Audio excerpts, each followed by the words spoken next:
कौन सा 12th वाला कराना है? देखो सब बुक में देखो फटाफट।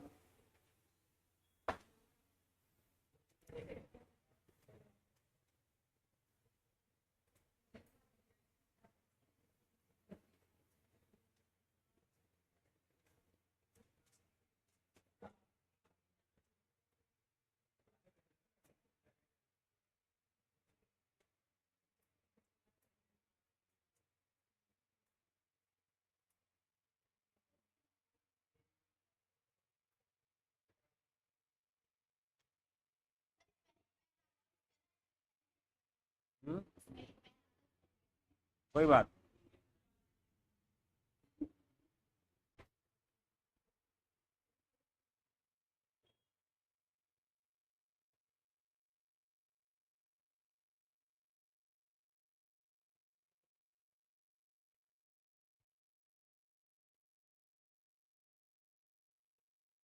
ठीक है, बन गया, फटाफट बनाओ,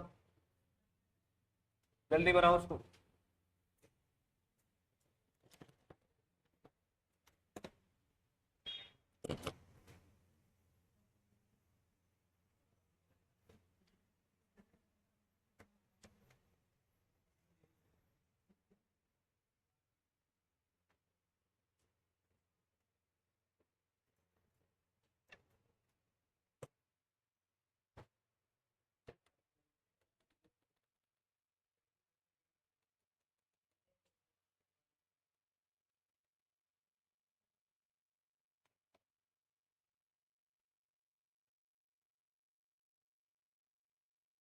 देखो इसमें क्या क्या लिखा है। शिल्पा और मीना और Nanda decide to dissolve their partnership on 31 March 2017। Their profit sharing ratio 3:2:1। इनका प्रॉफिट शेयरिंग रेशियो कितना है? 3:2:1 का है। ये लिख लेते। ठीक। उसके बाद कैपिटल दे रखा है शिल्पा और मीना की, बैंक लोन दे रखा है, क्रेडिटर दे रखा है, प्रोविजन फॉर डाउटफुल डेब्ट दे रखा है, जनरल रिजर्व दे रखा है। जनरल रिजर्व को बेटा लेंगे नहीं इसमें, ठीक है। लैंड में 81,000 है, स्टॉक 56,760 है, और डेटर्स बेटा 18,600 है। नंदा कैपिटल दे रखी है और कैश दे रखा है, ठीक है। कैपिटल नहीं लेते हैं ना, पता है ना आपको। तो सबसे पहले एक काम करते हैं, आओ इसमें लिखते हैं फटाफट जो अपने को डेटा इसमें लेना है। सबसे पहले 2 कितना है? 81,000 कितना? क्लियर है? पहले ये काम तो कंप्लीट कर लेते हैं, ओके। उसके बाद है बेटा स्टॉक, क्या है? स्टॉक, स्टॉक कितना है? स्टॉक है 56,760। उसके बाद है बेटा डेटर,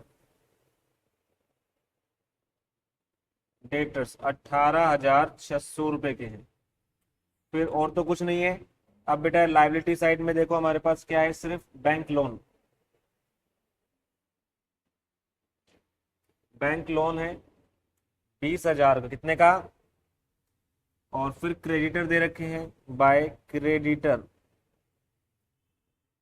क्रेडिटर्स दे रखे हैं 37,000 रुपए की।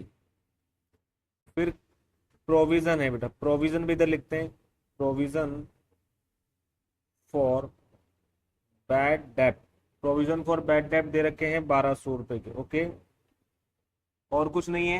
कैपिटल और ये नहीं आएगा। ये वाला काम हो गया क्या? पहले ये बताओ अच्छी तरीके से, आ गया समझ में?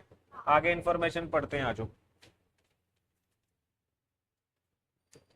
देखो इसमें लिखा हुआ है the stock of value, the stock of value rupees 41,660 are taken by Shilpa for 35,000। मतलब कहने का ये है 41,660 रुपए का कोई स्टॉक है, उसको बेटे शिल्पा ने कितने में लिया? 35,000 में। कितने में लिया? कोई दिक्कत नहीं है। तो जितने का पार्टनर लेगा बेटे उतना ही तो लिखेंगे।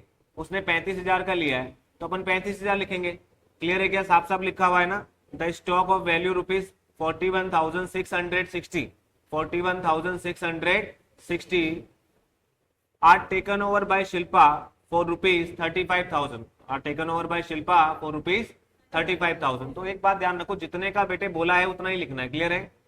वो चाहे कितने का ही स्टॉक, जैसे मान लो 50,000 का ही क्यों ना हो, लेकिन पार्टनर कितने में एग्री कर रहा है उसको लेने में, तो जितने में उसने एग्री करा है वो वैल्यू लिखते हैं। क्लियर है? यहां तक बच्चों में डाउट रहता है कि सर अब 41,000 लिखूं या फिर 35 लिखूं? तो बेटा जितने का पार्टनर ने लिया है वो पैसा लिखना है। क्लियर है यहाँ तक? बताओ आ गई बात समझ में? तो कहाँ पे लिखेंगे बताओ, ये बताओ कहाँ पे लिखेंगे? ये एसेट साइड है, क्रेडिट साइड में। कितना लिखेंगे? क्रेडिट साइड में। ओके, तो यहाँ लिखेंगे by Shilpa, by Shilpa capital, by Shilpa capital. बेटा कितने का? 35,000। ठीक है यहाँ तक? तो शिल्पा कैपिटल कितना हो गया बेटे? 35,000। कितना हो गया? ओके। उसके बाद आगे लिखा है and she agree to discharge bank loan, and she agree to discharge bank loan. अच्छा बैंक लोन कितने का था बेटे? बैंक लोन हमारा था, बैंक लोन हमारा 20,000 का है। वो खुद ले रही है, बोल रही है लाइबिलिटी मैं पे कर दूंगी। शिल्पा बोल रही है लाइबिलिटी मैं पर्सनली पे कर दूंगी। अगर कोई पार्टनर लाइबिलिटी लेता है तो क्या लिखते हैं बेटा इधर? टू शिल्पा। अच्छा यहाँ तो लिख दो बेटे स्टॉक। क्या लिख दो? स्टॉक। ठीक है, और यहाँ क्या लिखेंगे बेटे? Bank loan. क्या लिखेंगे? नीचे ब्रैकेट में, ताकि हमको याद रहे। कितने का था बेटे? 20,000 का। कितने का था? समझ में आ गया क्या? वो लिखा हुआ है लाइन देखो, साफ साफ लिखा हुआ है she agree to discharge bank loan. इसका मतलब बेटे बैंक लोन कौन भुगतान करेगी? शिल्पा करेगी। अगली बात समझ में? अपन को क्या लिखना है? टू साइड में शिल्पा कैपिटल लिखना है। क्लियर है? 20,000 से। ओके, और ब्रैकेट में क्या लिख दो? Bank loan. क्या लिख दो? समझ में आ गया अच्छी तरीके से? आगे बोला the remaining stock was sold 14,000। बेटे जो रिमेनिंग स्टॉक बचा था, स्टॉक था कितने का? स्टॉक था बेटा हमारा ये रहा, देखो स्टॉक हमारा, समझो स्टॉक हमारा कितना है?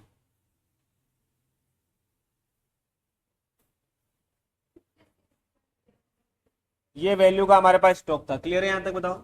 ओके, उसमें से 56,000 कितना था बताओ? 56,760 का था। उसमें से 41,660 का, 41,000 किसने ले लिया था बेटे? शिल्पा ने। किसने? कितने में लिया था? 35,000 के। कितने में लिया था? तो उससे कोई मतलब नहीं है बेटे कितने का स्टॉक चला गया। 41,660 का स्टॉक क्या हो गया था? शिल्पा ने ले लिया था। अब जो रिमेनिंग स्टॉक बचा है, रिमेनिंग चाहे कितने का भी हो, रिमेनिंग स्टॉक जो हमारे पास बचा है वो कितने का सेल हुआ है? वो सेल हुआ है 14,000 का। कितने का सेल हुआ है? समझ में आ गई क्या बात? अब ये 14,000 हमारे को क्या मिले हैं बेटे? कैश मिले हैं। क्या मिले हैं? कैश। तो यहां पे लिखना है इसको by bank, by bank assets realised, assets realised. यहाँ पे लिखेंगे बेटे स्टॉक। क्या लिखेंगे? स्टॉक। कितने का बताओ? 14,000। कितने का? 14,000। क्लियर है यहाँ तक? बताओ 14,000। समझ में आ गई बात यहाँ तक? अरे भाई साफ साफ लिखा हुआ है ना, स्टॉक कितने का बिका है बताओ? 14,000 रुपए का। ठीक है, तो पैसा आया होगा हमारे पास 14,000। क्लियर है यहाँ तक? बताओ दिमाग क्या लगाना है? आगे बढ़ो। डेटर से कितने मिले बेटे हमारे को? 10,000। कितने मिले? अच्छा सॉरी ऐसे नहीं बोल रहा है, ये बोल रहा है and debtor amounting to 10,000 realise 8,000। 10,000 के डेटर थे, उसमें से 8,000 मिले। कितने मिले हैं? तो हमको बेटे 8,000 लिखने। कितने लिखने हैं? जितने के डेटर बेटे रियलाइज्ड होते हैं। क्या होते हैं? रियलाइज। तो बेटे 8,000 के ही बिके हैं डेटर अभी तक। समझ में आ गई क्या बात यहां तक? बताओ क्लियर? 10,000 के डेटर में से 8,000 क्या हुए? रियलाइज। क्या हुए हैं? रियलाइज। तो हम कितने लिखेंगे? 8 ही लिखेंगे ना। ओके, आगे बढ़ो। Land was sold 1,10,000। Land was sold 1,10,000। तो बेटे लैंड को बेचा तो कितने का बिका बताओ? वो 1,10,000 का बिका।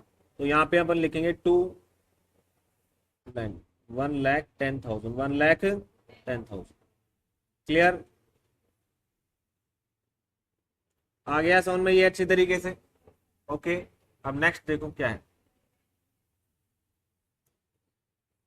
आगे बोला and the remaining debtor realise 50% of their book value. अच्छा मुझे ये बताओ रिमेनिंग डेटर कितना है? इसका नोट बना लो, इसका वर्किंग नोट बनाओ। क्या बनाओ? इसका वर्किंग नोट। तो भैया हमारे पास डेटर कितने के थे? हमारे पास डेटर थे टोटल बेटा, हमारे पास डेटर थे 18,600 के। कितने के थे? 18,600 के। बात समझना, हमारे पास टोटल डेटर कितने के थे बेटा? 18,600 के। क्लियर? आ गई के बाद समझ में? कितने के डेटर थे बोलो? 18,600 के। क्लियर है क्या? अब उसमें से 10,000 के डेटर, 10,000 के डेटर, ठीक है, कितने में रियलाइज हुए बेटे? 8,000 में। कितने में रियलाइज हुए? ठीक है, बात समझना, ये बहुत इंपॉर्टेंट है। 18,600 के डेटर थे, जिसमें से 10,000 के डेटर कितने में रियलाइज हुए? 8,000 में। कितने में रियलाइज हुए? तो बेटे हमारे तो 10,000 के डेटर क्या हो गए? कैंसिल हो गए। क्या हो गए? ये 10,000 के डेटर से कितने मिले? 8,000 मिले। कितने मिले? तो डेटर तो 10,000 के क्या हो गए? खत्म हो गए। अब हमारे पास कितने बचे बताओ? रिमेनिंग 8,600, ये रिमेनिंग बचा है। क्या बचा है? ये रिमेनिंग। समझ में आ गई क्या बात? ध्यान तक बोलो। क्लियर? बात समझना, थोड़ा इंपॉर्टेंट है, इसलिए आपको बता रहा हूं।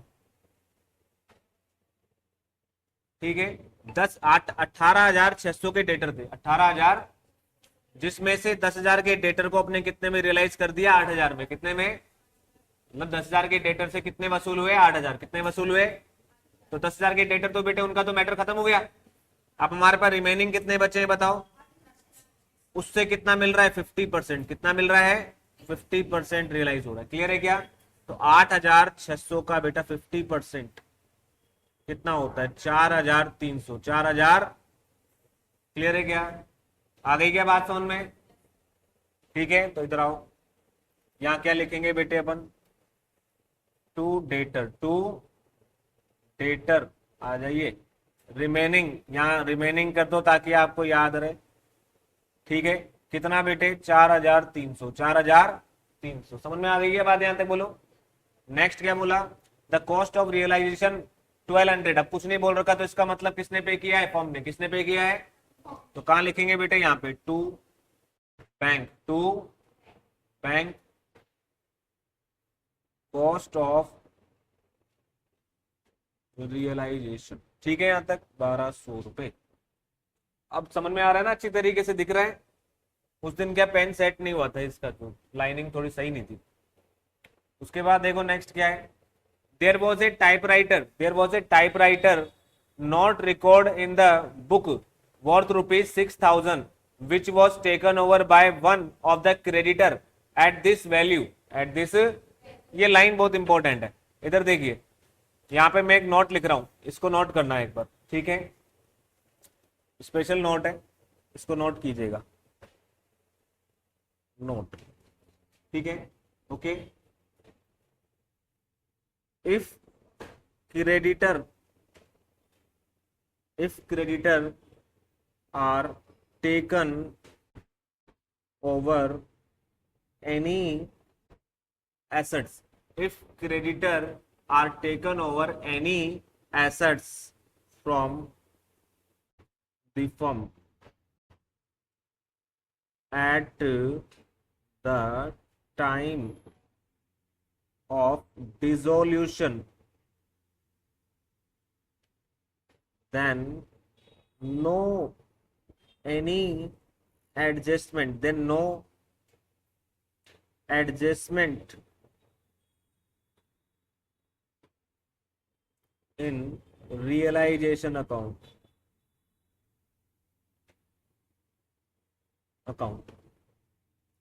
and balance creditor are paid। ये मैंने ये लिखा कि अगर कोई क्रेडिटर बेटे डिसोल्यूशन के टाइम पे किधर? डिसोल्यूशन के टाइम पे फर्म से कोई एसेट्स लेता है। क्या लेता है? कोई एसेट्स। तो उसकी हम कोई एडजस्टमेंट नहीं करेंगे। हाँ, अगर क्रेडिटर, ठीक है, अगर कोई क्रेडिटर फर्म के डिसोल्यूशन के टाइम पे फर्म से कोई एसेट्स लेता है अपने क्लेम के बदले में, then no adjustment and balance creditor are paid इसका मतलब समझिए, बड़ा सिंपल है। अगर कोई क्रेडिटर बेटे हमसे पैसे मांगता है, कितने मांगता है मैं आपको बताता हूं। देखो कितने मांगता है ये हमसे मांगता है 37,000 कितने मांगता है? ये बोल रहा है कि 37,000 मैं आपसे मांगता ही हूं, तो मैं एक काम करता हूं आपसे, जो एक टाइपराइटर है 6,000 रुपए का, कितने का है? 6,000 रुपए का, ये मैं ले रहा हूं। कौन बोल रहा है? क्रेडिटर। कौन बोल रहा है? क्रेडिटर। 37,000 मांगता है बेटे, ये क्रेडिटर है, इधर देखो ये वाला क्रेडिटर है, ठीक है। इसका नाम भी लिख देता हूं, क्रेडिटर। ओके। ये कितने रुपए मांगता है हमसे बेटे? 37। कितने मांगता है? ये बोल रहा है कि एक टाइपराइटर मुझे पसंद आ गया, ठीक है, इसको मैं खरीद रहा हूं कितने में? 6,000 में। कितने में? 6,000 में। किससे? फर्म से। किससे? आप मुझे एक काम करना, जो मेरा बैलेंस अमाउंट है, बैलेंस अमाउंट कितना है बेटे बताओ? 31,000। कितना है? ये पे कर देना। समझ में आ गई के बाद यहां तक बताओ? क्लियर है भाई? 37 मांगता था, उसने क्या ले लिया बेटे? 6,000 का टाइपराइटर ले लिया। क्या ले लिया? अब हमें कोई एडजस्टमेंट नहीं करनी है, हमने उसको टाइपराइटर दे देना है, और जो उसका बैलेंस है 37 में से 6 गए, कितने बचे? 31 बचे। 31 पे करके फ्री करो उसको। समझ में आ गई क्या बात यहां तक बताओ? क्लियर है क्या? ये ध्यान रखना है स्पेशली। समझ में आ गई क्या बात यहां तक? डिसोल्यूशन के टाइम पे बेटे छोटी छोटी चीजें क्या है, क्वेश्चन गलत करवाती है। आई बात सुनो, पहली तो चीज क्या थी कि जब कुछ भी नहीं कह रखा हो तो लाइबिलिटी को क्या करना पड़ता है? पे करना पड़ता है। क्या करना पड़ता है? ये बच्चा भूल जाता है, क्वेश्चन में कहीं नहीं लिखा होता, वो सोचता है मैंने सारा क्वेश्चन सही करा है, लेकिन वहां पे गलती हो जाती है। क्लियर? दूसरा जो पॉइंट है जहां पे अटक सकता है वो ये वाला है, अगर कोई क्रेडिटर क्या करता है बेटे? कोई एसेट्स लेता है। क्या लेता है? कोई, तो रियलाइजेशन में उसका कोई ट्रीटमेंट नहीं होता, उसका कोई ट्रीटमेंट, जो बैलेंस अमाउंट है क्रेडिटर का वो अपन क्या कर देंगे बेटे? उसको पे कर देंगे। क्या कर देंगे? उसको पे कर। अच्छा एक बात हो, यहाँ पे लाइबिलिटी कौन सी थी? एक तो थी बेटे कौन सी? 20,000। कौन सी थी? इसको तो किसने ले लिया बेटे? शिल्पा ने ले लिया। किसके लिए ले लिया? तो इसका तो कुछ एडजस्टमेंट करना नहीं है। क्लियर? वो तो शिल्पा अपने आप पे करेगी उसको, अपन ने शिल्पा का अकाउंट लिख दिया यहाँ पे। आई बात समझ में? और दूसरा बेटे क्रेडिटर है। कौन है? क्रेडिटर। क्रेडिटर को अपन ने बेटे कितने दे दिए बताओ? 6,000 दे दिए, तो टू बैंक कर दो। क्या कर दो? To bank. यहां ब्रैकेट में लिख दो क्रेडिटर। क्या लिख दो? क्रेडिटर। बेटे उसको कितने मिलने थे? 37। कितने मिलने थे? उसमें से 6,000 रुपए अपन ने उसको दे दिए टाइपराइटर। क्या दे दिया? अब रिमेनिंग अमाउंट क्या कर दो बेटे? पे कर दो। क्या कर दो? पे कर दो। कितना बताओ? 31। कितना? 31। समझ में आ गया क्या? अच्छी तरीके से बोलो। कुछ ही नहीं है, हो गया खत्म। चलो अब एक काम करते हैं, इसका अपन टोटल कर लेते हैं। ओके, कितना टोटल बैठता है आज? देखो इसका टोटल करता हूं मैं ना अच्छी तरीके से, ध्यान से देखना। देखिए ध्यान से, 20,000, फिर कितना है बेटे? 37,000, फिर दे रखा है 1,200, फिर दे रखा है 35,000। ओके, 35 दे रखा है। फिर है बेटा 14,000, और फिर 8,000, 1,10,000, 1,10,000, फिर दे रखा है 4,300।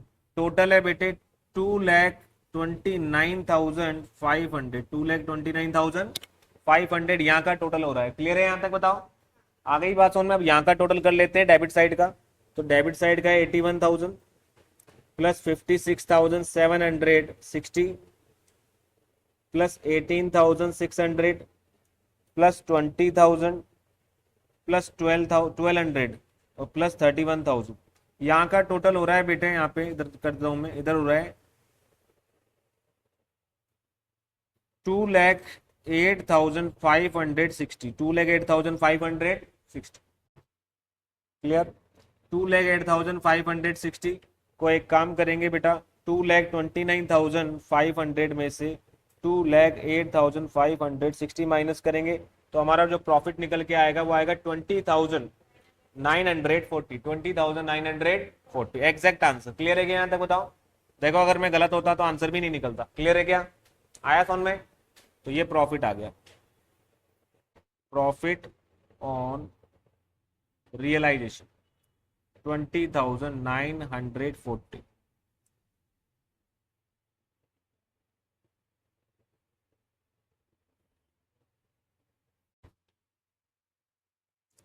इसको पूरा लिख लो अच्छी तरीके से, देखो आप।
नोट कर लिया क्या? पूरा हो गया? इसका ये जो वर्किंग नोट है ये भी नोट कर लो पूरा, ये डेटर वाला।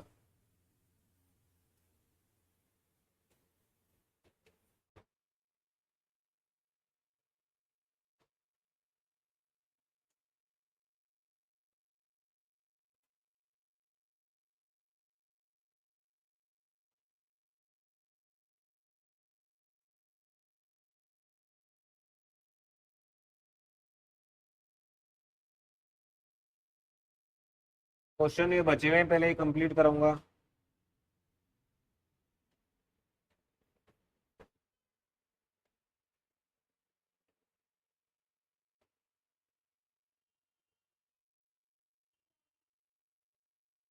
कौन सा?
ये बार ये पूरा अच्छी तरह लिखना है।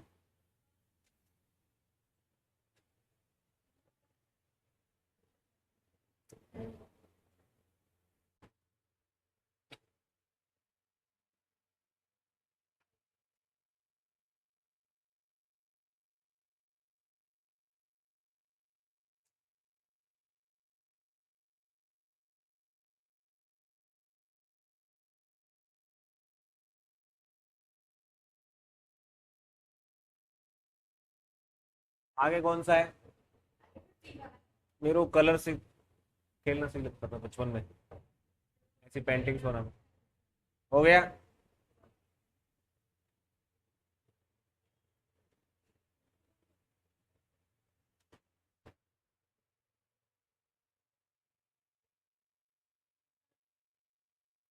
अब कौन सा बचा है?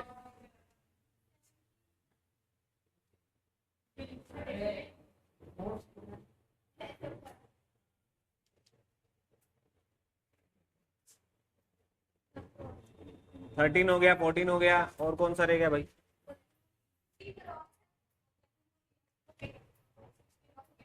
16 हो ही गया, तो 17। 17 नहीं हुआ? 15 कल तो कराया था, पहले दिन ही करा दिया था।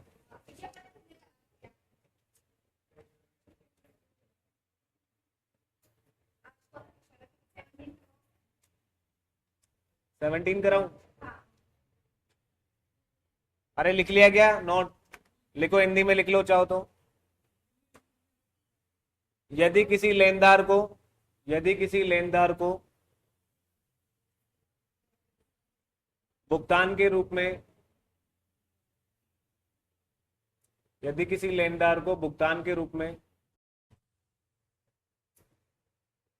फर्म की कोई संपत्ति दी गई है,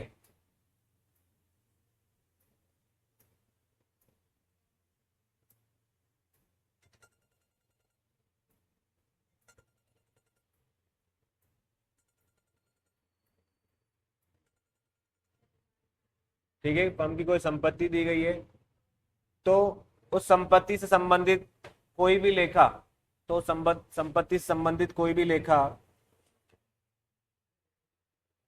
रिल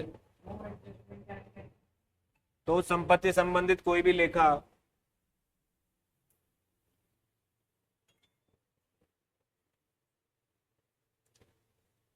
रिलेशन अकाउंट में नहीं किया जाएगा। रिलेशन अकाउंट में नहीं किया जाएगा। क्लियर, आई बात समझ में? शेष बची राशि का भुगतान लेनदार को कर दिया जाता है। शेष बची राशि का भुगतान लेनदार को कर दिया जाता है। हाँ भाई, क्या कह रहे थे आप? देखो पढ़ के सुना रहा हूं। If creditor are taken over any assets, ठीक है, from the firm at the time of dissolution, then no adjustment in realization account, clear है यहां तक? चलो अब क्वेश्चन कौन सा है बेटे? 17।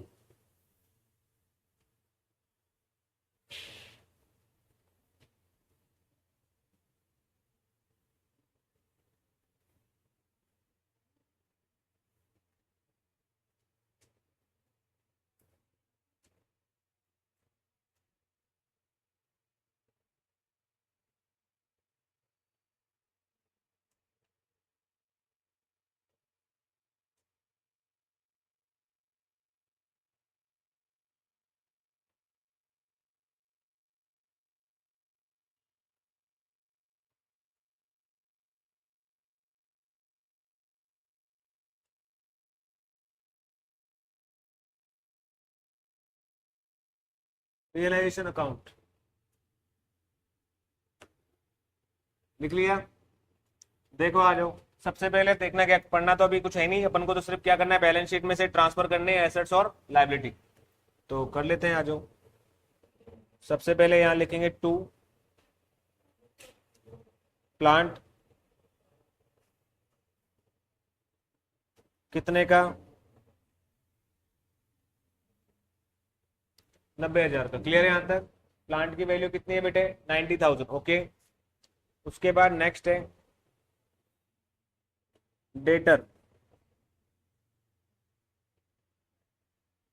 डेटर्स दे रखे हैं हमारे को 60,000 के, साथ के साथ लिखते चलना भाई। उसके बाद दे रखा है बेटे फर्नीचर दे रखा है 32,000। फिर दे रखा है बेटे स्टॉक, क्या दे रखा है? स्टॉक दे रखा है 60,000।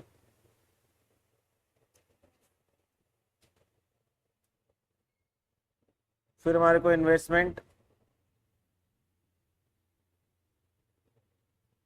इन्वेस्टमेंट्स दे रखे हैं 70,000 के। और फिर है बेटे बिल्स रिसीवेबल 36,000। क्लियर है क्या यहां तक? बताओ, सारे अमाउंट लिख दिए? ठीक, अब आ जाइए इधर लाइबिलिटी साइड में, बाय क्रेडिटर क्रेडिटर कितने का दे रखा है? 80,000 बाय बिल्स पेबल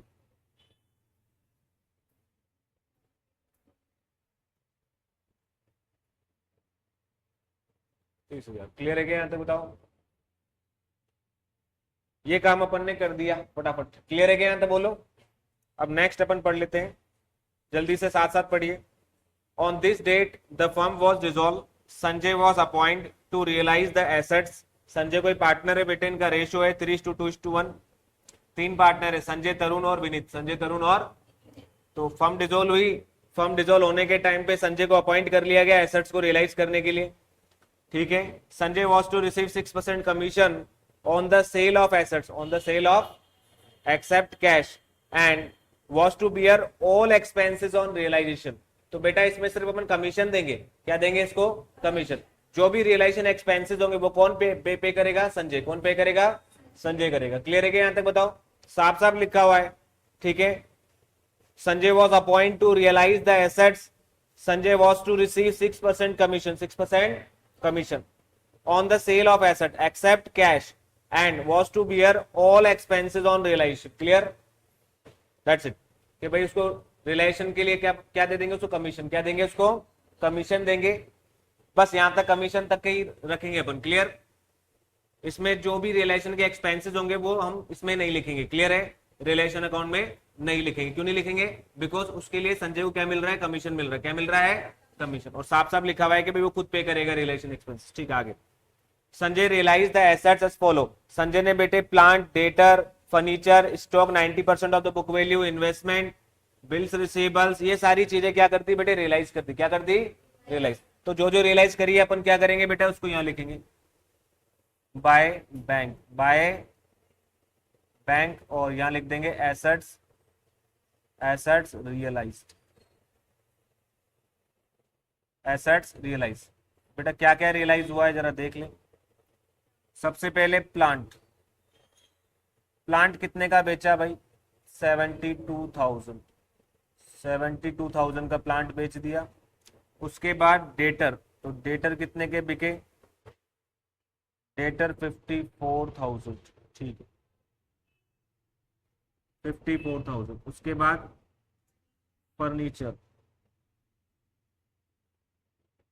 फर्नीचर बेचा 18,000 का। उसके बाद बेटे स्टॉक, क्या बेचा है? स्टॉक, स्टॉक बेटे 90% of the book value. Stock का बुक वैल्यू बेटे कितना है? 60,000। कितना है? 60,000 का 90% कितना होता है बेटा? देखो कितना अजीब है, मैं इतना आसान सा क्वेश्चन पूछ रहा हूँ आपसे। 60,000 का 90% क्या होता है उसमें आप सोच रहे हो? अच्छा, वेरी गुड, ताली बजाओ। 81,054 आएगा। कितना आएगा? 90%। 60,000 का 90%। नहीं नहीं, 2 लाख का ना, 2 लाख का है बेटा। 90 क्यों बोलते हो? अब तो 2 लाख बोलो। मैं बोल रहा हूँ 60,000 का 60%, 90%। देखो आपके, मैं भी भूल गया, ऐसा हो गया दिमाग। क्लियर है? कितना आएगा? 54,000।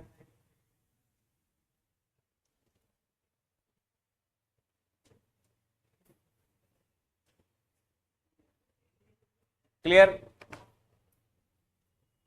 आगे क्या लिखा हुआ है? इन्वेस्टमेंट, इन्वेस्टमेंट थोड़ा सोच के जवाब दिया करो। क्लियर है? दिख तो रहा था।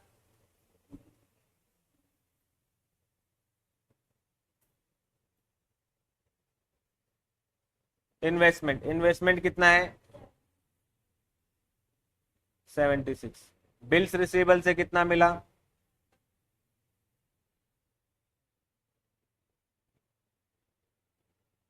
बिल्स रिसीवेबल से 31,000 मिला। तो ये सारी एसेट्स क्या हो गई बेटे? रियलाइज हो गई। क्या हो गई? रियलाइज। देखो जितनी भी एसेट्स है ये सारी की सारी बेटे मैंने क्या कर दी? रियलाइज कर दी। क्या कर दी? रियलाइज। आ गई बात सुन लो यहां तक, बताओ।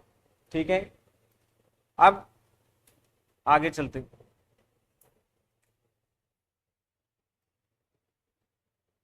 भाई जो संजय को कमीशन देना है, क्या देना है संजय को? कमीशन। कितना परसेंट है?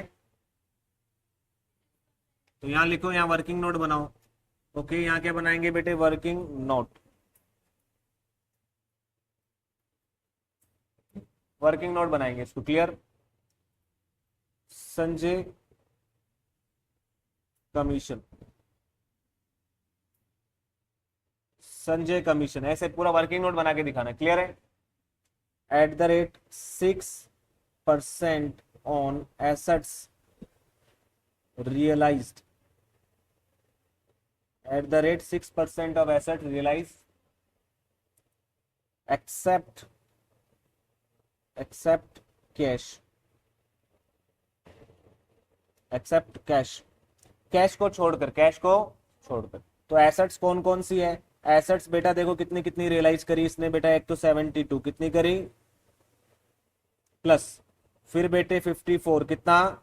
54 प्लस कितना बेटे? 18,000, फिर दोबारा 54, कितना? फिर 76, और लास्ट में बेटा कितना है? 31, कितना? 31। टोटल कितना हुआ वो देख लेते हैं एक बार जल्दी से अपन, है ना? ये कितना है उसके हिसाब से फिर कमीशन भी निकाल देंगे इसका। देखो,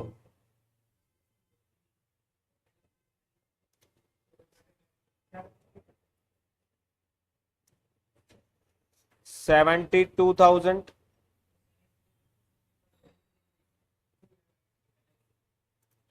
plus 54 plus 18,000 plus 54 plus 76 and last में बेटे 31। ओवरऑल 3,05,000। 3,05,000 का इसने क्या करा बेटे, एसेट रियलाइज क्या करा। अब इसके ऊपर इसको क्या मिलेगा बेटे, कमीशन। क्या मिलेगा, कमीशन। तो कमीशन मिलने वाला है इसको इसके ऊपर, ठीक है। कितना बताओ, 6%। कितना, तो कितना होगा 6%, जरा बताओ इसका।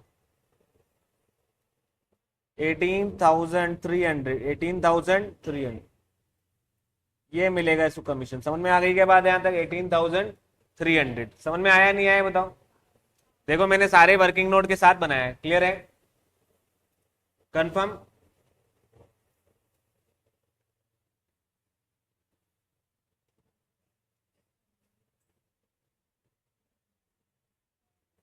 ठीक है, आई बात सोन में।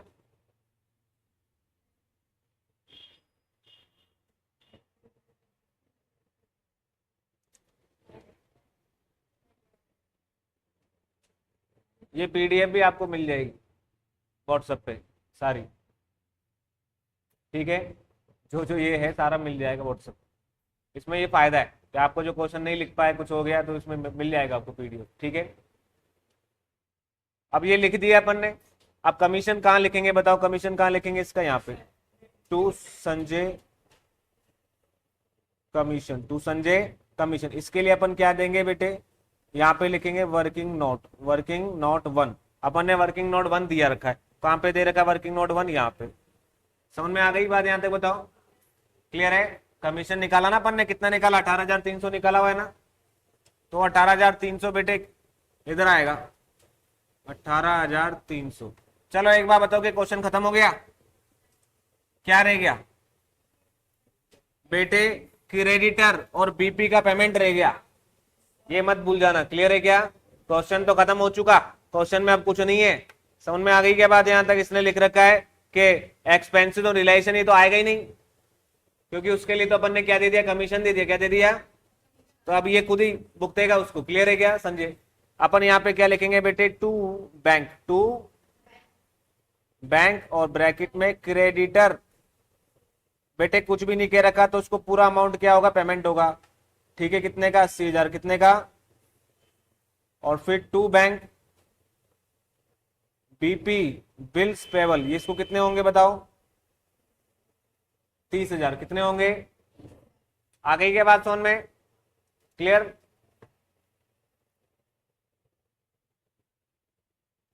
हो गया कंप्लीट। हाँ पहले प्रॉफिट तो निकाले तभी तो डिस्ट्रीब्यूट करोगे। क्या करोगे डिस्ट्रीब्यूट बताओ, अभी हिस्सा मिला नहीं है, उससे पहले डिस्ट्रीब्यूट कर दे, अमीर बने नहीं है। आ गई बात समझ में, यहाँ तक बोलो।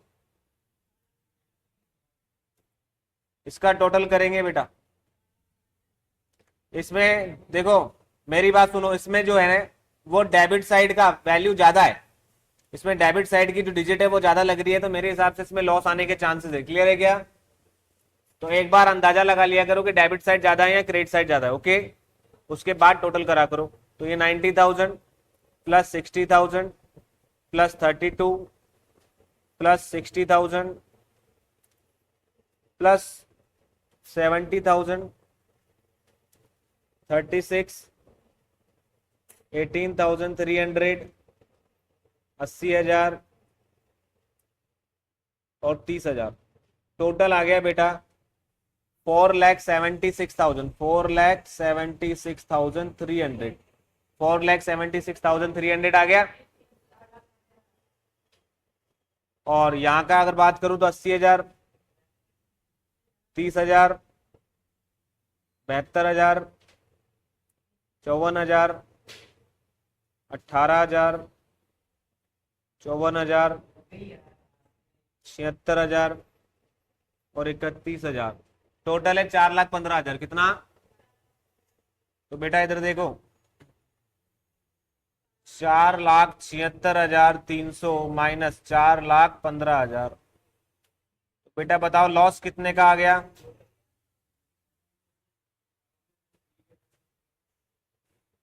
63,000, 61,000। आप 61,300 एग्जैक्ट आ रहा है।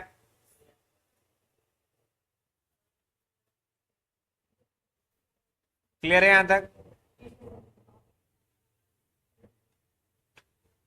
आ गया समझ में? अब इसको डिस्ट्रीब्यूट करना आपका काम है, वो मेरा काम नहीं है। यहां पे मैं लिख देता हूं बाय लॉस।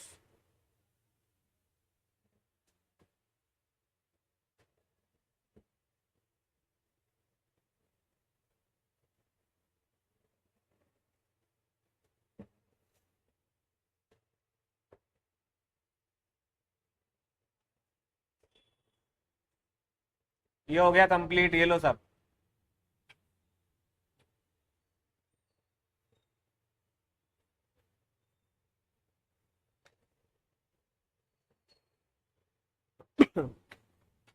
आज तो सारे टूल्स बराबर यूज हो रहे हैं इसके,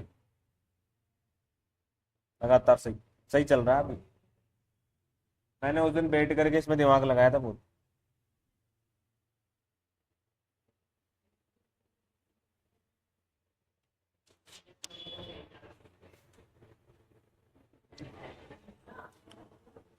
हेलो,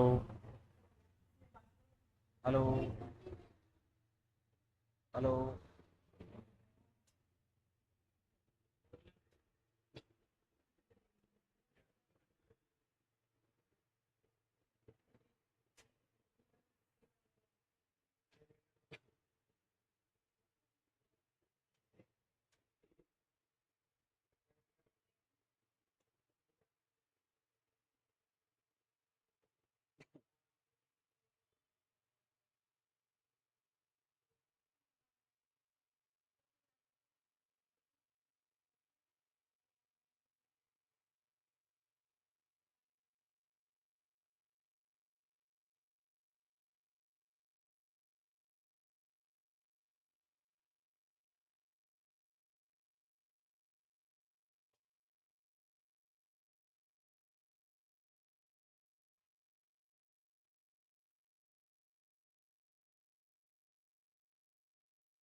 चलो हो गया कंप्लीट ये दोनों क्वेश्चन।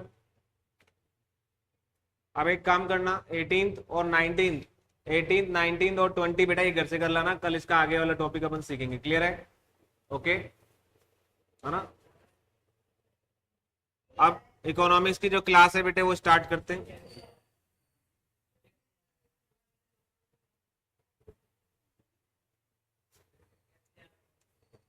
इकोनॉमिक्स की क्लास स्टार्ट करते हैं।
टॉपिक है elasticity of demand, elasticity of demand.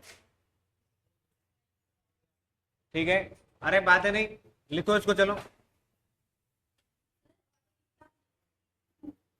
इसके बेटे कुछ टाइप्स हैं।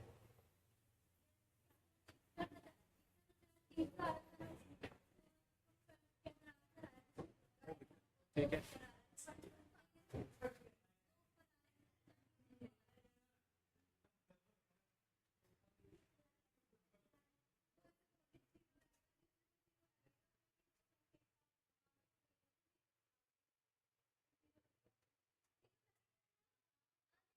हाँ, 1 मिनट, लिखो फटाफट। Elasticity of demand refers to, अरे हो गई बात, लिखो फटाफट। Elasticity of demand refers to percentage change in quantity of demand in response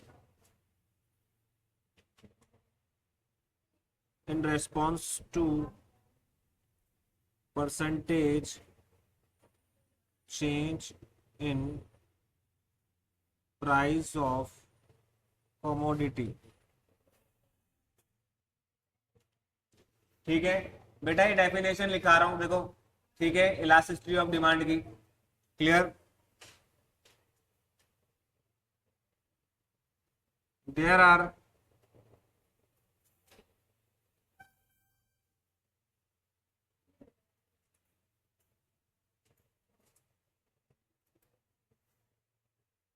there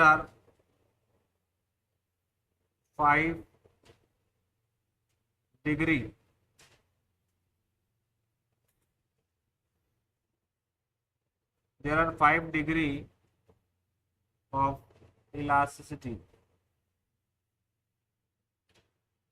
ठीक है, इलास्टिसिटी की 5 डिग्रीज होती है। फर्स्ट,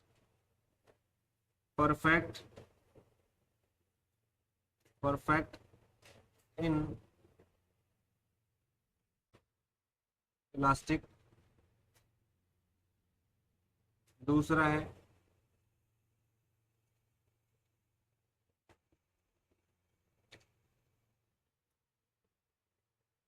लेस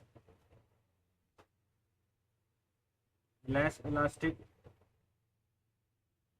सी है यूनिटरी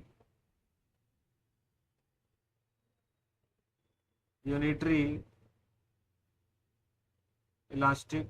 और फिर है मोर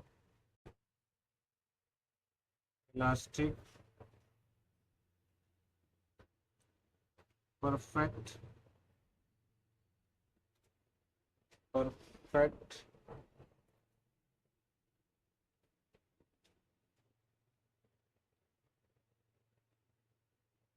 इलास्टिक। कितने सारे इसके टाइप्स हैं? 5। ठीक है, कितने हैं? 5। परफेक्ट इन इलास्टिक,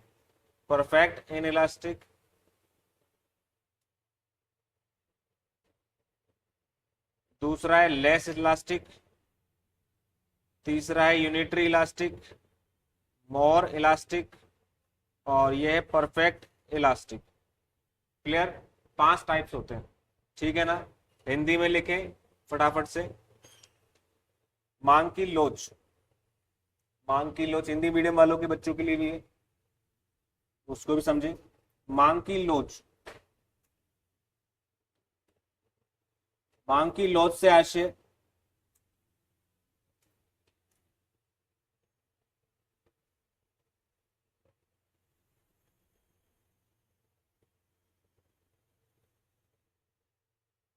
वस्तु की मात्रा में प्रतिशत परिवर्तन,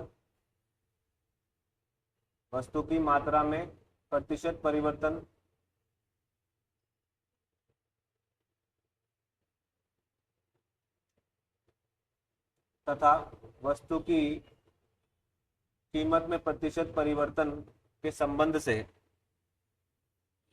वस्तु की मात्रा में प्रतिशत परिवर्तन तथा वस्तु की कीमत में प्रतिशत परिवर्तन के संबंध से।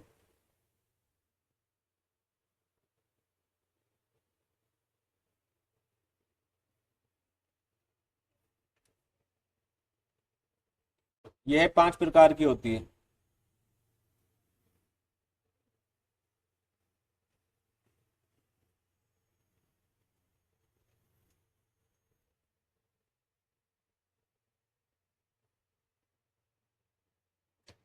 पहला, पूर्णतः बेलोचदार मांग। हिंदी में ऐसे ही तो वर्ड आते हैं, क्या बोले? पूर्णतः बेलोचदार।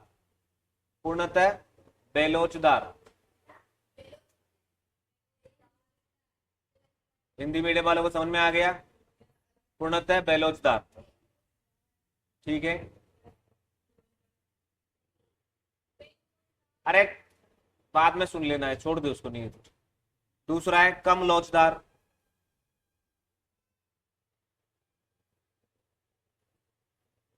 कम लोचदार, क्लियर।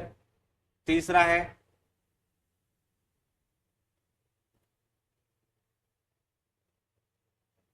समान लोचदार, समान लोचदार।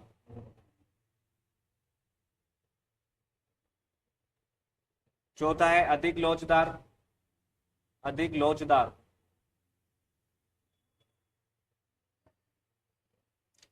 और अंत में पूर्णतः लोचदार, पूर्णतः लोचदार। मोर इलास्टिसिटी, ठीक है। मोर, लेस आ गया फिर मोर आएगा, ठीक है। यहां तक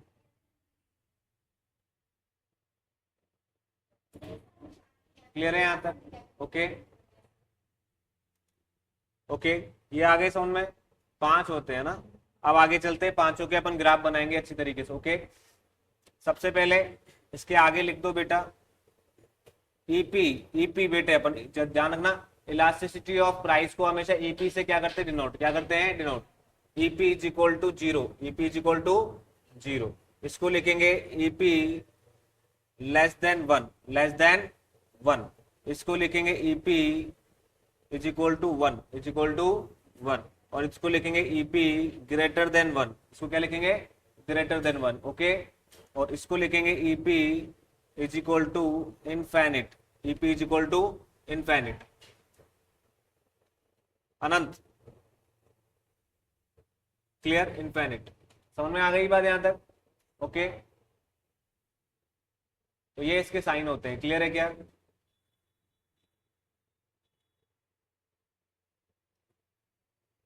सबसे पहले अपन बात करेंगे perfect in elastic, perfect in elastic, clear? Perfect in elastic, पूर्णतः बेलोचदार, पूर्णतः बेलोचदार। तो इसका जो ग्राफ है देखो इधर, समझिएगा अच्छे से, एक एक नंबर के क्वेश्चन आते ही, और इन बच्चों में बच्चे क्या अटकते हैं, इन क्वेश्चनों में ऐसे अटकते हैं बच्चे, पूछो मत, आप गलत करके आते हैं। और स्कूल में कोई नहीं सिखाएगा ये, स्कूल में सब रफ करा करके फ्री कर देंगे इसको, क्लियर? स्कूल में फटाफट रीड आउट करा के फ्री कर देंगे, कोई समझाएगा नहीं इस तरीके से, क्लियर है? अच्छी तरह समझ लो, एक एग्जांपल ऐसे समझाऊंगा जिससे आपको तुरंत याद हो जाएगा, क्लियर है क्या? तो perfect, perfect in elasticity, perfect in elastic, इसका जो ग्राफ है बेटे कुछ इस तरीके का बनेगा, बनाइए। ये y और ये x, इसका ग्राफ बेटे कुछ इस तरीके का बनता है। ये क्वांटिटी क्या आ गई? क्वांटिटी। ये आ गई बेटे प्राइस, क्या आ गई? Price, okay. क्वांटिटी और प्राइस। अब ये प्राइस नंबर 2 और ये प्राइस नंबर 3,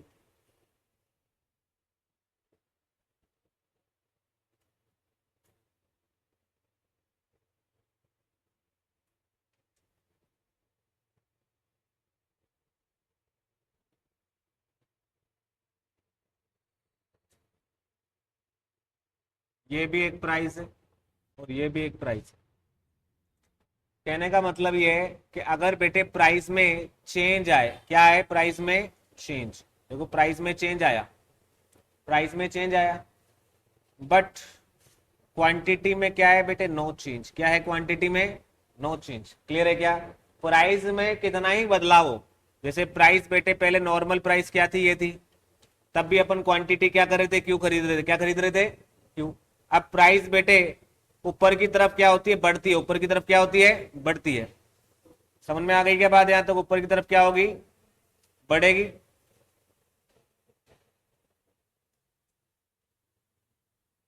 ऊपर की तरफ बढ़ती है प्राइस, क्लियर है क्या? और नीचे की तरफ क्या होती है? कम होती है। क्या होती है? कम, यही पता है। तो बेटे प्राइस बढ़ी तो भी क्वांटिटी पे कोई फर्क नहीं आया, प्राइस घटी तो भी क्वांटिटी पे कोई डिस्टेंस, कोई भी डिफरेंस नहीं नजर आया।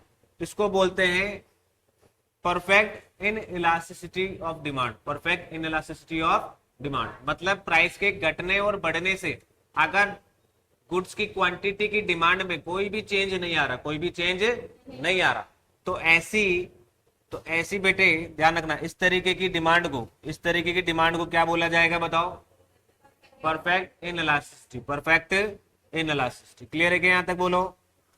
आ गई क्या बात समझ में? Perfect in elasticity. क्लियर? रुको, अच्छा इसके एग्जाम्पल देता हूं मैं आपको। इसके एग्जाम्पल क्या है बताओ? ऐसा कौन सा गुड्स है जिसकी प्राइस बढ़ने और घटने से कोई फर्क नहीं पड़ने वाला उसकी क्वांटिटी को? पहला है बेटे मेडिसिन। क्या है? अब प्राइस घटे और बढ़े तो भी बेटे मेडिसिन तो आप लो गई। समझ में आ गई क्या बात? यहां तक मेडिसिन पे कोई फर्क पड़ेगा क्या? दूसरा है बेटे नीड ऑफ ब्लड। ब्लड, खून की मांग। जिस व्यक्ति को बेटे ब्लड की जरूरत होती है तो ब्लड चाहे कितना ही महंगा हो उसकी उतनी ही डिमांड होगी। समझ में आ गई क्या बात? यहां तक बताओ।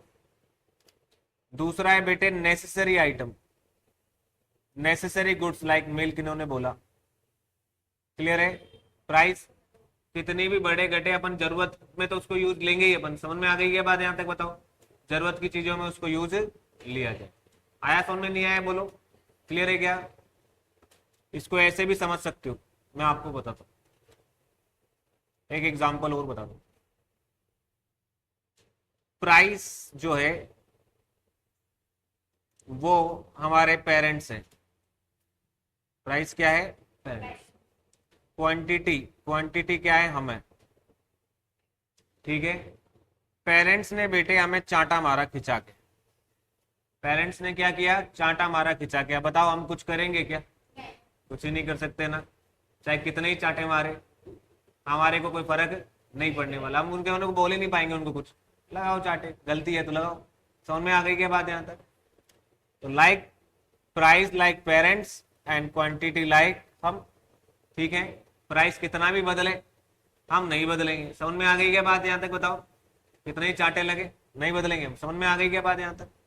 चलो दूसरा देखो, less elasticity. Less elasticity, less elasticity क्या फर्क बताता हूं, इधर देखिए ध्यान से।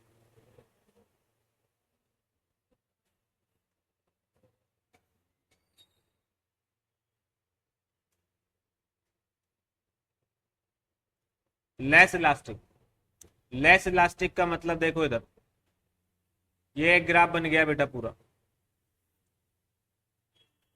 ये एक डिमांड कर्व बन गया। क्लियर? अब देखो ये हमारी पहले वाली प्राइस है, ये है प्राइस और ये क्वांटिटी। ये प्राइस और ये क्वांटिटी। क्लियर है? अब बेटे प्राइस में बहुत बदलाव आया लेकिन क्वांटिटी में कम चेंज आया। प्राइस में बड़ा चेंज आया बट क्वांटिटी में कम चेंज आया। इसको बोलते हैं लेस इलास्टिसिटी। क्या बोलते हैं? मतलब प्राइस में तो बहुत बड़ा बदलाव आ गया। प्राइस बढ़ गई, P1 से बेटे कितनी हो गई? P, P से P1 हो गई। मान लो P से कितनी हो गई? P1। क्लियर? P से P1 हो गई और इतनी बढ़ गई। क्लियर है क्या? और क्वांटिटी में क्या चेंज आया? ये क्वांटिटी में क्या चेंज आया?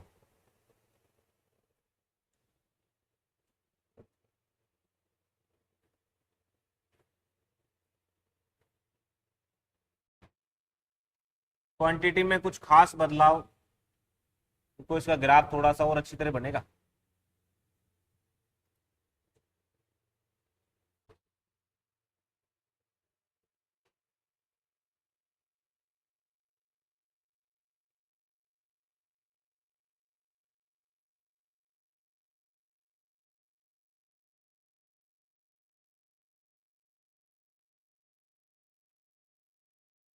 और ये प्राइस बदल गई।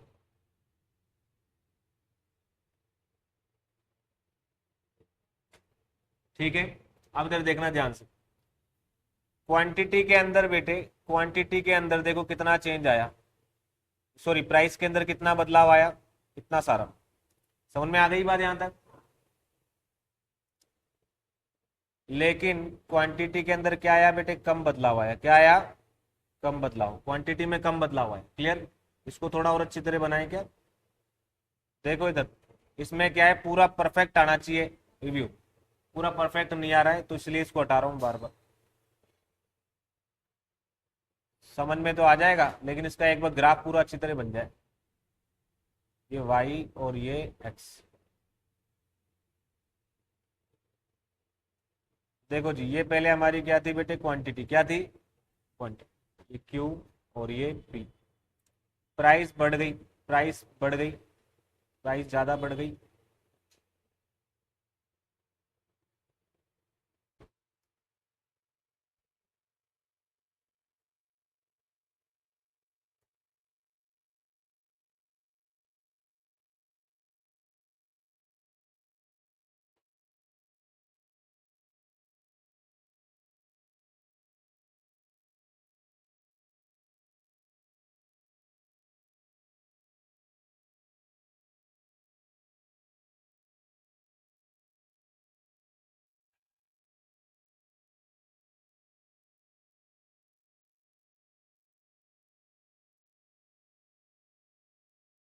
इसका ग्राफ बनना चाहिए, बैठ नहीं रहा दिमाग में।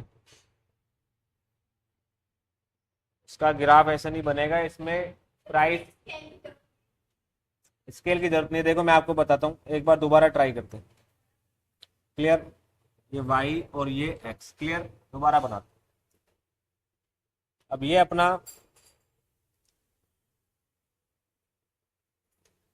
ये डिमांड ग्राफ आ गया। क्लियर, और ये हमारा पहला पॉइंट है, ये प्राइस है, और ये क्या है बेटे, क्वांटिटी। क्या है ये, प्राइस में बदलाव आ गया, मान लो प्राइस में ज्यादा बदलाव आया,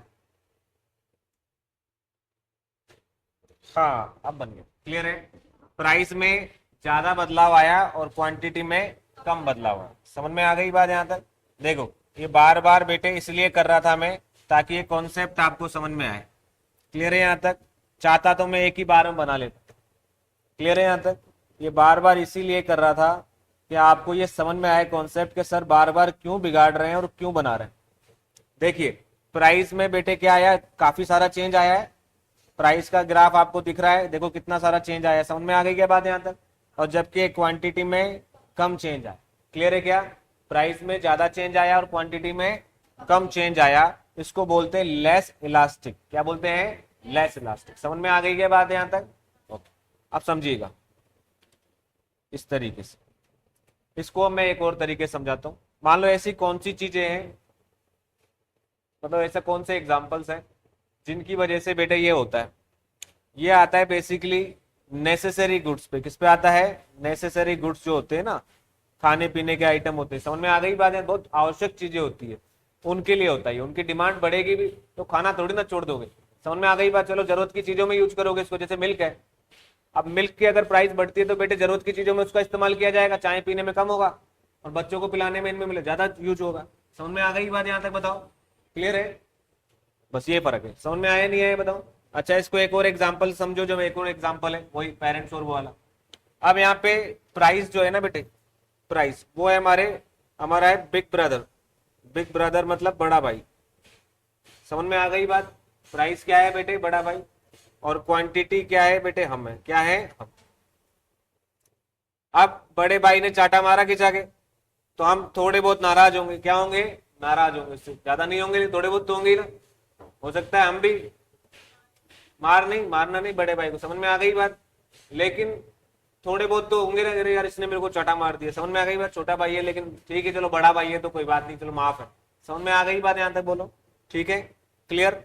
अब आगे आते हैं, मतलब कहने का ऐसा है कि अगर प्राइस में ज्यादा बदलाव हो, प्राइस में ज्यादा चेंज हो, लेकिन उसके दूसरी तरफ क्वांटिटी में बेटे कुछ ज्यादा खास चेंज देखने को नहीं मिले। क्लियर, बदली तो है, कम तो हुई है क्वांटिटी, लेकिन इतनी कम नहीं हुई है जितनी प्राइस बढ़ी, जितनी प्राइस बढ़ी थी। प्राइस ज्यादा बढ़ी, ठीक है, उसके बदले में क्वांटिटी की डिमांड क्या हुई, थोड़ी कम गिरी। क्लियर है यहां तक, थोड़ी कम चेंज हुई, उसको बोलते हैं बेटे लेस इलास्टिसिटी। क्या बोलते हैं, ठीक है। अब आता है बेटे तीसरा, तीसरा क्या आता है, यूनिटरी समान, समझ में आ गई बात यहां तक? Unitary, unitary elasticity. Unitary elasticity में क्या है, जितनी प्राइस बढ़ेगी उतनी क्या होगी, डिमांड कम होगी। जितनी प्राइस बढ़ेगी उतनी, अगर 50% प्राइस में चेंज आया तो 50% क्वांटिटी में क्या आएगी, कमी आएगी, आएगी कमी आएगी। क्लियर है क्या, बताओ? Same same. तो इधर देखो इसका भी डिमांड ग्राफ ये, अब ये फर्स्ट अपन यहाँ बना लेते हैं, ये फर्स्ट बन गया, ये प्राइस और ये प्राइस। अब ये प्राइस बढ़ी, देखो प्राइस बढ़ी, दोनों में सेम इंपैक्ट आया, दोनों में क्या आया बेटा, सेम इंपैक्ट। देखो यहाँ भी इतना ही है और यहाँ भी इतना ही है, समझ में आ गई बात यहाँ तक, बताओ?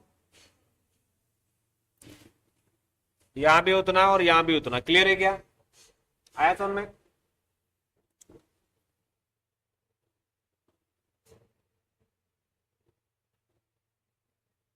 ठीक है, अब यहाँ पे भी अपन एग्जांपल लेते हैं, मतलब ऐसी चीजें जो कि प्राइस के बढ़ने से की डिमांड कम हो जाती है, ऐसी बहुत है। क्लियर है, आई बात? उनके प्राइस बढ़ने से उनकी डिमांड क्या हो जाती है, उतनी कम हो जाती है, उतनी कम हो जाती है, अनगिनत है। तो इसको समझे कैसे, इसको समझेंगे, मान लो हमारा कोई फ्रेंड था, यहाँ पे प्राइस क्या है बेटे, फ्रेंड है, क्या है, फ्रेंड है, और क्वांटिटी कौन है, हम फ्रेंड ने 2 चाटे मारे तो हम भी 2 ही मारेंगे उसको। समझ में आ गई के बाद यहाँ बराबर करके आएंगे सब। क्लियर है क्या, आया समझ में, नहीं आया बोलो? दूसरा, क्लियर, इधर लिख लेना, इसके ऊपर लिखते भी चलो आप। देखो फर्स्ट वाले में क्या लिखेंगे, EP, EP is equal to 0, EP equal to 0। इसमें क्या लिखेंगे बेटे, EP is equal to less than 1, less than 1, EP is equal to 1, EP is equal to 1। अब आ जाइए किस पे, मोर इलास्टिक, किस पे,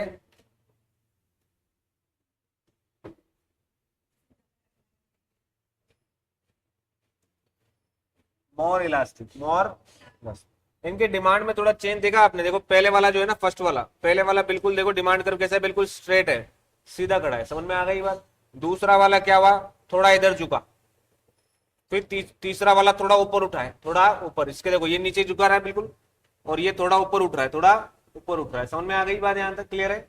ओके, फिर अब देखना जो दूसरा आएगा वो इससे भी ऊपर उठा हुआ आएगा। क्लियर है यहां तक? कैसे, देखो इधर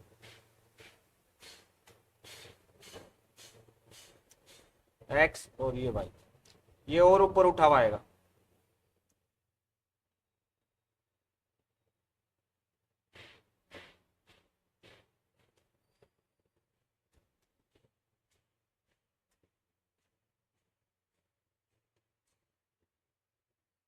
क्लियर, अब देखो इधर, ये हमारी फर्स्ट राइट, क्लियर, पी और ये क्या है, क्यू। ओके, अब प्राइस में देखो कुछ खास फर्क नहीं आया, प्राइस में कोई खास फर्क देखने को नहीं मिला था, हल्का सा फर्क आया था प्राइस में, बट क्वांटिटी के अंदर क्या आ गया बेटे, ज्यादा फर्क आ गया। क्या आ गया, ज्यादा फर्क। देखो प्राइस में बेटे हल्का सा फर्क है, प्राइस में क्या है, बिल्कुल हल्का सा फर्क, प्राइस में हल्का सा फर्क है, पर क्वांटिटी के अंदर, क्वांटिटी के अंदर देखो आप ज्यादा फर्क आया। क्लियर है यहां तक, बताओ? ओके, क्वांटिटी में ज्यादा है, तो इसको बोलते हैं बेटे मोर इलास्टिक। क्या बोलते हैं, मोर इलास्टिक। समझ में आ गई बात यहां तक? मोर इलास्टिक के अंदर भी आते हैं, मान लो हम बस में जा रहे थे, बस में जा रहे थे, किसी व्यक्ति का कंधा लग गया, सिर्फ कंधा ही लगा था, और हमने उसके 2-4 खिंचा के मार दी। समझ में आ गई बात यहां तक, बताओ? बेचारे ने तो बस ऐसे टच ही हुआ था और हमने उसके 2-4 खिंचा के आए गए, वो बेचारा तो थोड़ा सा ही बदला, कंधा लगने के बाद ऐसे बोला भैया देख के चलना, तो हमने तो भैया उसको दिखा दिया, 3-4 और लगा के आ गए उसके। आई बात समझ में? अजनबी व्यक्ति था, लगा दिया, क्या हुआ, 2-4 देखी जाएगी बाद में कौन सा मिलना है। आई बात समझ में यहाँ तक बताओ। या फिर कोई व्यक्ति, या फिर मान लो कोई छोटा भाई था, उसने बेटे हमसे थोड़ी तू तड़ाके से बात कर दी और हमने उसके 3-4 लगा दी खिंचा करके। क्लियर है यहाँ तक? तो प्राइस क्या है, छोटा भाई है, क्या है, और हम क्वांटिटी है। वो थोड़ा बहुत बदला और हमने उसको पूरा बदल दिया। समझ में आ गई बात यहां तक? बोलो क्लियर। तो ये देख लीजिए, कुछ भी यहाँ पे बना सकते हैं, और ये क्वांटिटी। क्लियर आया समझ में? फिर बात करते हैं किसकी, मतलब ये आपको लिख के आने एग्जाम में, क्या अगर आपको ये लिखना भी पड़ेगा थ्योरिकल, ये सारे ग्राफ जो मैं आपको समझा रहा हूं ना, ये लिखने ही पड़ेंगे आपको। ओके, जैसे लेस इलास्टिसिटी का मतलब क्या है, प्राइस में ज्यादा बदलाव आ जाए लेकिन क्वांटिटी में कम बदलाव आए। समझ में आ गई? उसको बोलते हैं less of price, less elasticity. Clear. और दूसरा यूनिटरी, यूनिटरी इलास्टिसिटी मतलब प्राइस और क्वांटिटी दोनों में 50-50% क्या आ रहा है, चेंज आ रहा है, समान आ रहा है। क्या आ रहा है, ये आपको लिखना पड़ेगा। क्लियर है यहां तक? मैंने आपको इतना अच्छे से समझा दिया, आप तो लिख ही लोगे आप। आया समझ में? फिर है नेक्स्ट है perfect, perfect elasticity, perfect elastic. Clear. Perfect elastic में क्या है, देखो इसका ग्राफ, इसके ग्राफ में क्या है बेटे, प्राइस नहीं बदलेगी, प्राइस वही की वही रहेगी। प्राइस मान लो कोई 1% बदलेगी, क्या बदलेगी, 1%। प्राइस के 1% बदलने से क्वांटिटी कहां से कहां चली जाएगी। जैसे फॉर एग्जांपल नमक, नमक की 1 रुपए प्राइस बदल जाए ना, तो उसकी क्वांटिटी बेटे बहुत चेंज हो जाएगी। समझ में आ गई क्या बात? यहाँ तक नमक इतना, दूसरी अपन दूसरी किसी और कंपनी का खरीद लेंगे। क्लियर है यहाँ तक? आगे बात समझ में नहीं? बताओ क्लियर। तो ऐसी चीजें जिनकी प्राइस में बिल्कुल हल्का सा बदलाव आता है, क्या आता है, हल्का सा, हल्के से बदलाव आने से उनकी क्वांटिटी में बहुत जबरदस्त बदलाव आ जाए। क्या आ जाए, बहुत जबरदस्त, 300-400% फर्क आ जाए। क्लियर है यहाँ तक? आ गई बात समझ में? मतलब प्राइस में 1% चेंज आया और क्वांटिटी में 100%, कितना आया, 100%। प्राइस में 1% और क्वांटिटी में 100%, इसको बोलते हैं परफेक्ट इलास्टिसिटी। क्लियर। पूर्णतः लोचदार। समझ में आ गई बात यहां तक? अब इसमें देखो ग्राफ कैसा बनेगा, देखो प्राइस बिल्कुल सेम है, प्राइस क्या है बेटे, स्ट्रेट है, क्या है, स्ट्रेट। और ये क्वांटिटी थी बेटे यहां पे, अब यहां तो क्वांटिटी बेटे यहां आ जाएगी, यहां फिर क्वांटिटी कहां चल जाएगी, यहां पे। आया समझ में नहीं आया बताओ? प्राइस क्या है बेटे, बिल्कुल स्ट्रेट है, बिल्कुल फिक्स है, क्या है, बिल्कुल फिक्स है। क्वांटिटी में चेंज हुआ है, क्या हुआ है, क्वांटिटी में चेंज हुआ है। आया समझ में नहीं आया बताओ? इसको बोलते हैं परफेक्ट इलास्टिसिटी। क्लियर। आया समझ में? कंफर्म? ये थे आज के लेक्चर जो मैं आपको बता रहा था। ठीक है, यहां तक क्लियर है, अच्छी तरह समझ में आ गया? लिख लो आराम से, यहां तक तो लिख लिया था ना, लिख लिया बेटा, इसको लिख लिया सारे।